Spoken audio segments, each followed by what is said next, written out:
तुमचं? अभ्यास सुरू झालाय का 12वीच्या मुलांचा? आता तुम्ही सगळ्यांनी क्लासेस, ट्युशन्स, अकॅडमी तर जॉईन केल्याच असतील, पण आज मी इथे तुम्हाला तुमच्या कॉलेजमध्ये रुटीन ज्या तुमच्या युनिट टेस्ट येणार आहेत त्याच्याबद्दल थोडंसं सांगणार आहे आणि त्याला काय तयारी करायला पाहिजे हे मी तुम्हाला सांगणार आहे. आता मी आज मॅथमॅटिक्सचा पहिला लेसन सांगते, मॅथ्स पार्ट 2 चा डिफरन्सिएशन. आता ह्या डिफरन्सिएशन मध्ये काय काय महत्वाचं आहे. आता युनिट टेस्ट तुमची कॉलेजची साधारण ऑगस्टला येतेच. आता त्याच्यासाठी तुम्हाला काय काय तयारी केली पाहिजे. आता तुम्हाला कसं MCQ सोडवायची सवय जास्त असते अकॅडमीमध्ये, पण इकडे तुम्हाला डिटेलमध्ये तुम्हाला एक्झाम्पल सोडवून दाखवायचे आणि त्याच्यासाठी तुमचे फॉर्म्युले सगळे पाठ पाहिजे.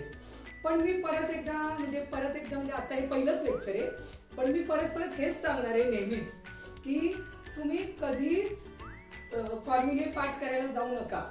कारण का फॉर्म्युले पाठ कधीच होत नाहीत आणि ते लक्षातही राहत नाही. तुम्ही सराव करा. जेवढा तुम्ही सराव कराल तेवढे तुमचे फॉर्म्युले व्यवस्थित पाठ होणार आहे. मुद्दामून पाठांतर करायची गरज नाहीये. तर आता मी इथे डिफरन्सिएशन ह्या लेसन मध्ये टेबल कोणती आले, या टेबल मध्ये फॉर्म्युले आलेले आहेत सगळे अख्खे. म्हणजे जे तुम्हाला डिफरन्सिएशन साठी लागणारे फॉर्म्युले हे या टेबल मध्ये तुमच्या मॅथ्स पार्ट 2 च्या जो तुम्ही नेहमी रेग्युलर बुक वापरताय त्याच्यामध्ये हे सगळे टेबल आलेले आहेत. आणि ह्या टेबल मध्ये पेज नंबर 1 ला जे पहिलं टेबल आहे त्याच्यामध्ये स्टँडर्ड फंक्शन आलेली आहेत. पेज नंबर 4 ला जे सेकंड टेबल आहे त्याच्यामध्ये कंपोजिट फंक्शन आलेले आहेत. ही सगळी फंक्शन स्टँडर्डच असतात. स्टँडर्ड फंक्शन मधलेच हे वेगवेगळे फॉर्म्युले आहेत. नंतर इनव्हर्स ट्रिग्नोमेट्रिक फंक्शनचे फॉर्म्युले आहेत. त्यानंतर इनव्हर्स ट्रिग्नोमेट्रिक कंपोजिट फंक्शन आहे, इनव्हर्स ट्रिग्नोमेट्रिक फंक्शन आहे, सबस्टिट्यूशन फंक्शन आहे किंवा सबस्टिट्यूशन फंक्शन साठी लागणारे फॉर्म्युले आहेत. आता आपण काय करूया, प्रत्येक जे स्टँडर्ड टेबल आहे आणि ह्याचे जे स्टँडर्ड फॉर्म्युले आहेत त्याचं आपण एखाद दुसरं मी तुम्हाला एक्झाम्पल समजून सांगते. आता पहिलंच आहे, तुम्ही म्हणाल हे खूप सोपं आहे, पण सुरुवातीला मी एक सोपं थोडंसं अवघड असं सांगते, म्हणजे मग तुम्हाला पक्क डोक्यात बसेल. आता x रेस टू n जे आहे त्याचं तुम्हाला डेरिव्हेटिव्ह काढायचे.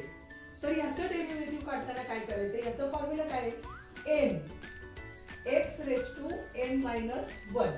म्हणजे तुम्हाला समजा आता इथे आपण एक घेऊया 3x रेस टू 7 असं समजा आपण एक एक्झाम्पल घेतलं. आता इकडे लक्ष द्या, ह्याच्यामध्ये 3 जो आहे तो ऑलरेडी इथे आहे. 3 जो आहे तो ह्याचा कोइफिशियंट आहे x चा, तो तुम्हाला तसाच लिहायचा आहे. आणि तुम्हाला डेरिव्हेटिव्ह कुणाचं काढायचंय, x raise to 7. x raise to 7 जो कॉन्स्टंट नेहमी तसाच राहतो आणि डेरिव्हेटिव्हला हे फंक्शन महत्वाचं असतं. x किंवा y जे असतं लेटर त्याची फंक्शन घ्यायची असतात. मग x रेस टू 7. मग आता इथे आपला फॉर्म्युला काय आहे बघा, n आपण इकडे घेतलंय, इथे n च्या ठिकाणी कोण आहे 7 आलेला आहे. म्हणजे इकडे तुम्हाला इंटू ह्या 3 ला इंटू करून हा 7 इथे घ्यायचा आहे, बरोबर. आणि 7 x रेस टू इथे काय n मायनस 1 म्हणजे 7 मायनस 1. आता प्रत्येक वेळी तुम्हाला एवढं डिटेल सोडवायची गरज नाहीये. हे तुम्हाला आता पहिल्यांदा मी सांगते म्हणून डिटेल मध्ये सांगते की हे आता 7 मायनस 1 असं आपण काही फार लहान नाही ना. आता आपण तसे मोठे आहोत. तुम्हाला 7 मधून 1 गेल्यावर 6 राहतात, हे कळतं तुम्हाला इथे. परंतु आता पहिलं एक्झाम्पल सांगते मी, एक्झाम्पल म्हणून तुम्हाला ते डिटेल मध्ये सांगते मी. आता 7 त्रिक 21 म्हणजे 7 3 जा 21 आणि हे x 7 मायनस 1 6 म्हणजे 21 x रेस टू 6 हे झालं याचं डेरिव्हेटिव्ह. पण लिहिताना हे असं डायरेक्ट लिहायचं नाहीये. हे तुम्हाला आता समजावं म्हणून ह्याच्या पद्धतीने समजावं म्हणून सांगितलंय. डेरिव्हेटिव्ह काढताना तुम्हाला लिहायचंय कसं, आता तुम्हाला ह्याचं derivative differentiate with differentiate with respect to x असा तुम्हाला क्वेश्चन येतो. मग आता ह्याच्यामध्ये तुम्ही आता अजून एक वेगळं एक्झाम्पल घेते, म्हणजे तुम्हाला अजून एखादं ट्रिग्नोमेट्रिकचं एखादं घेते किंवा रूट एक्सचं घेऊया. हे बघा, हे झालं पहिलं. आता सेकंड आपण हे रूट एक्स वाला घेऊया. रूट एक्सचा फॉर्म्युला काय आहे बरं? 1/2 रूट एक्स, म्हणजे डेरिव्हेटिव्ह काढल्यावर तुम्हाला हे लिहायचंय. आता ह्याचा आपण एक एक्झाम्पल बघूया. आता एक्झाम्पल आपण घेऊया root x plus 5. Root x plus 5. आता ह्याच्यामध्ये आपल्याला ह्याला differentiate y is equal to, नेहमी y इज इक्वल टू लिहायचं. जे तुम्हाला फंक्शन दिलेलं असतं ना त्याला y इज इक्वल टू करून मग एक्झाम्पल सोडवायचं. आता ह्याच्या पुढे एक महत्वाची लाईन लिहायला लागते, ती म्हणजे डिफरन्शिएटिंग विथ रिस्पेक्ट टू. हे फंक्शन कोणाला डिफरन्शिएट करणार आहे तुम्ही? हे एफ ऑफ एक्स आहे, फंक्शन ऑफ एक्स आहे, म्हणून differentiating with respect to x. मग आता तुमचे इथे काय येणार? dy by dx is equal to d by dx of root x plus 5. आता एक लक्षात ठेवा, हे तर लिहिणं गरजेचं आहेच, differentiating with respect to x. समजा इथं एक्सच्या ऐवजी दुसरं कोण असेल तर, समजा इथं थिटा असेल तर तुम्हाला इथं काय लिहावं लागेल? Differentiating with respect to theta. समजा इथे टी असेल, इथे दुसरं एखादं लेटर असेल, समजा टी असेल इथे, तर मला काय लिहावं लागेल? Differentiating with respect to t. आलं लक्षात? तुम्हाला इकडे फंक्शन तुम्ही कुणाचं घेतलंय, नाही तर आपल्याला काय सवय असते माहितीये का? Differentiating with respect to x लिहून टाकतो आपण काही गडबडी, आणि त्यावेळेला इकडे नेमकं टी वगैरे वेगळंच काहीतरी दिलेलं असतं. त्यावेळेला ह्याची नक्की काळजी घ्या लिहिताना. दुसरी, आता ह्या पुढच्या स्टेपला तुम्हाला ह्या वायला तुम्ही वायला पण डिफरन्शिएट करताय आणि ह्याला पण डिफरन्शिएट करताय. त्यामुळे हे D by D x of Y म्हणजे D Y by D X. आणि हे जे फंक्शन आहे ह्याला पण तुम्हाला डी बाय डी एक्स लिहायचंय. हे डी बाय डी एक्स पहिल्या स्टेपला तुम्हाला दोन्हीकडे लिहावंच लागतं. आणि शॉर्टकट मारायचा नाही. शॉर्टकट केला की कधी कधी आपलंही गणित चुकतं, कारण आपण त्या स्टेप वाईज जर गणित केलं नाही तर काही काही स्टेप आपण स्किप करायची सवय असते काही काहींना, की चला मला समजलंय, मला येतंय, असं कधी करायचं नाही. येत असतं तरी सगळ्या स्टेप लिहा. आता डी बाय डी एक्स, आता हे रूट एक्स प्लस 5 आहे, बरोबर आहे. हे कोणाप्रमाणे सोडवायला पाहिजे? तुम्ही ह्या फॉर्म्युला प्रमाणे सोडवायला पाहिजे, बरोबर आहे. मग रूट एक्सच्या जागेवर रूट एक्स प्लस 5 आले, पण फॉर्म्युला तोच राहणार आहे. म्हणजे तुमचं ह्याचं डिफरन्शिएशन घेणार 2 रूट एक्स प्लस 5. हे पहा, इकडं जे फंक्शन आहे या रूट एक्सच्या जागी रूट एक्स प्लस 5 आहे, म्हणजे हे 1/2 रूट एक्स प्लस 5 तुम्हाला हे आतलं फंक्शन अख्खं घ्यायला लागेल. आता तुम्ही म्हणाल हे रूट एक्स आहे, इथं प्लस 5 वाढले, मग याचं काय करायचं? तर हे जे फंक्शन आलेलं आहे एक्स प्लस 5, हे एक्स पेक्षा वेगळं फंक्शन आहे, त्यामुळे ह्याचं डेरिव्हेटिव्ह परत काढायचं. D by D x of x plus 5. बघा येते का लक्षात तुम्हाला? आता परत 1/2 रूट एक्स प्लस 5. आता ह्याचं डी बाय डी एक्स काय येणार? नुसत्या एक्सचं डी बाय डी एक्स किती येणार? 1.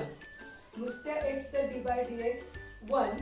आणि हा जो इथे इंटू आहे बरं काय, हा जो इथे 5 जो आहे, 5 कॉन्स्टंट आहे. कॉन्स्टंटचं डेरिव्हेटिव्ह नेहमी 0 येतं. कॉन्स्टंटचं डेरिव्हेटिव्ह काय घ्यायचं? 0. म्हणजे याचं तुमचं फायनल आन्सर येईल हे 1 + 0 म्हणजे 1 येणार. म्हणजे 1 × 1 1, आणि याचं 2 रूट एक्स प्लस 5. समजलंय काय गणित? आता आपण पुढे जाऊ. आता आपण ट्रिग्नोमेट्रीचं एखादं फंक्शन घेऊया. आता ट्रिग्नोमेट्रीचं तिसरं एक्झाम्पल. आता आपण घेऊया sin x is equal to cos x. Sine x is equal to cos x.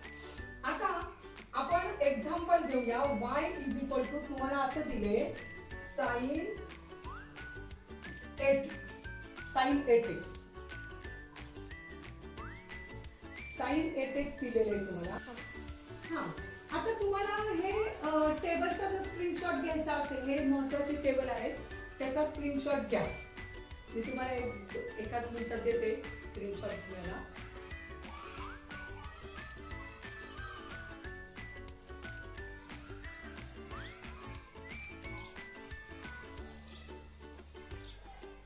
आता आपण एखाद 1.1 मधलं एक्झाम्पल बघूया. 1.1 मधली काही मला महत्वाची वाटतायत किंवा तुम्हाला द्यायला मला महत्वाची वाटतायत, सांगायला महत्वाची वाटतायत, तेवढी मी सांगते. आणि तुम्हाला जर काही आली नाही त्यातली तर तुम्ही मला तसं कॉन्टॅक्ट करून सांगू शकता. तर आता आपण 1.1 एक्सरसाइज 1.1 घेऊया. एक्सरसाइज 1.1 मधलं आता सगळ्यात प्रथम मी पहिलं गणित आधी घेते. पहिलं गणित घेते आणि चौथं एक घेते. पहिलं एक्झाम्पल. पहिलं काय आहे? y इज इक्वल टू, तिकडे y लिहिलेला नाहीये पण तुम्हाला y लिहायचा आहे तिथे बरं का. y is equal to x cube minus 2x minus 1 raise to 5. ठीक आहे. आता हे पूर्ण फंक्शन आपण मगाशी कुठला फॉर्म्युला पाहिला होता? x raise to n x raise to n minus 1. हा फॉर्म्युला मगाशी आपण पाहिलेला आहे. आता तुम्हाला ह्या फॉर्म्युलानुसार तुम्हाला हे सोडवायचे. आता तुम्ही म्हणाल कसं सोडवायचं? तर हे जे पूर्ण आहे हे x cube minus 2x minus 1 हे जे फंक्शन आहे हे या एक्सच्या ठिकाणी, म्हणजे एक्सच्या ऐवजी हे एवढं सगळं आलेलं. म्हणजे तुम्हाला हा जो 5 आहे तो ह्याच्याप्रमाणेच येईल. आता डिफरन्शिएटिंग नेहमीप्रमाणे आता आधी काय घेणार तुम्ही? Differentiating with respect to X. मी तुम्हाला मगाशीच सांगितलं की इथे फंक्शन काय आहे लेटर बघा आणि तेच लेटर इकडे वापरा. Differentiating with respect to x. आता dy बाय dx. पुढची स्टेप काय सांगितली होती? dy by dx of x cube minus 2x minus 1 raise to 5. ठीक आहे. आता तुम्हाला हा फॉर्म्युला वापरायचा आहे. आपल्याला लगेच लक्षात येतं, आपण सराव करायला सुरुवात केली की आपल्याला लक्षात येतं की कुठला फॉर्म्युला वापरायला पाहिजे. कुणी सांगायची गरजही पडत नाही नंतर. आता n म्हणजे तुमच्या n च्या ठिकाणी हा 5 आला, म्हणजे या 5 ला बाजूला घेणार आहे आपण इथे. आणि x cube minus 2x minus 1. आता n मायनस 1 इकडे, 5 मायनस 1 4. बरोबर आहे. n इकडे घेऊन हा जो पॉवर आहे इथली हे इकडे घेऊन त्याच्यातून एक मायनस करून टाकायचं. आता इथे एक्स होतं, इथं एक्सच्या ऐवजी एवढं सगळं आलं. मग आता ह्याचं डेरिव्हेटिव्ह काढायला पाहिजे ना तुम्हाला. म्हणजे मग डी बाय dx ऑफ हे जे आतमध्ये आहे तेवढ्यालाच घ्यायचं.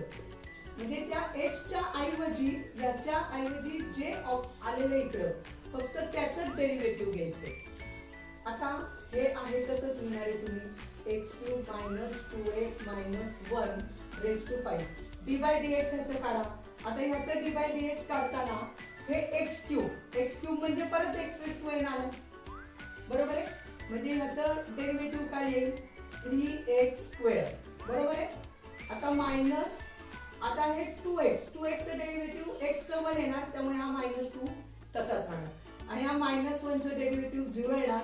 ते तुम्ही सुरुवातीला आता जर नवीन गणित सोडवत असाल तर ते तुम्ही लिहिलं तरी चालेल किंवा ते नाही लिहिलं तरी चालेल. तुम्ही डायरेक्ट हे असं दाखवलं तरी लिहिलं तरी चालणार आहे. कारण कॉन्स्टंट जो असतो त्याचं डेरिव्हेटिव्ह नेहमी 0च येतं. त्यामुळे त्याचं डेरिव्हेटिव्ह तुम्ही नाही इथे लिहिलं तरी चालतं. म्हणजे हे झालं तुमचं फायनल आन्सर. हे झालं. ठीक आहे. हे झालं तुमचं फायनल आन्सर. आता आपण अजून एखादं यातलं सोडूया. आता आपण सेकंड एक्झाम्पल, दुसरं आहे थर्ड घेऊया. थर्ड आता तिसरं एक्झाम्पल आहे y is equal to under root x square plus 4x minus 7. Okay, आता लक्ष द्या. आता नेहमीप्रमाणे differentiating with respect to x हे तुम्हाला लिहायचंच आहे. हे dy by dx is equal to d by dx of root x square plus 4x minus 7. Okay, आता ह्याच्यामध्ये हे कुणाप्रमाणे वाटतंय तुम्हाला? मगाशी आपण रूट एक्स बघितला होता बघा. रूट एक्सचा आपण डेरिव्हेटिव्ह काय पाहिलं होतं? 1/2 रूट एक्स. का ह्याच्या पुढे आपल्याला हा फॉर्म्युला वापरायचा इकडे, हे लक्षात आले? मग आता आपल्याला इथे 1/2 रूट, हे बघा एक्सच्या ठिकाणी हे सगळं आलंय म्हणजे x square plus 4x minus 7. Okay, आता मगाशी आपण काय केलं होतं बघा.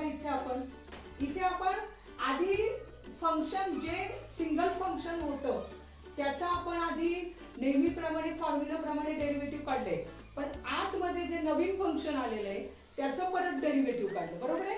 आता इथे तेच करायचंय तुम्हाला. D by dx of x square plus 4x minus 7 याचं डेरिव्हेटिव्ह तुम्हाला काढायचंय. आता हे तर आहे तसंच येणार आहे. पहिलं जे काही आपण डेरिव्हेटिव्ह काढले ते. त्याच्यानंतर आता डी बाय dx ऑफ, आता ह्याचं हे इंटू मध्ये मल्टिप्लिकेशन मध्ये, आता हे 2x एक्स स्क्वेअरचं 2x प्लस 4xचं 4 मायनस 7चं 0 येणार आहे. ते नाही दिलं तरी चालेल. आणि आपण हे दोन्ही सगळं एकत्र करून तुम्हाला हे असं दिसेल. आता example x square plus 4x minus 7. आता आज मी तुम्हाला यातली दोनच बेसिक अगदी एक्झाम्पल सांगितले, पण आता ह्याच्या पुढे मी लगेचच आपला 1.1 एक्सरसाइज जो आहे त्यातली बहुतेक सगळी गणित एक्झाम्पल आहेत ती मी तुम्हाला सोडवून दाखवणारच आहे. आणि काही त्यातली तुम्हाला मी घरी सोडवण्यासाठी पण द्यायचा प्रयत्न करणार आहे. का तर तुम्हाला समजले का नाही मला कळलं पाहिजे. त्यामुळे तुम्ही घरी पण ट्राय करा. आणि समजा तुम्हाला ती जमली नाही होमवर्कला दिलेली एक्झाम्पल, तर मी इथे माझा नंबर दिलेला आहे 9146908546. या नंबरवर तुम्ही मला कॉन्टॅक्ट करू शकता. अशा पद्धतीने आपला आजचा हा लेक्चर ओव्हर झालेला आहे. Bye bye.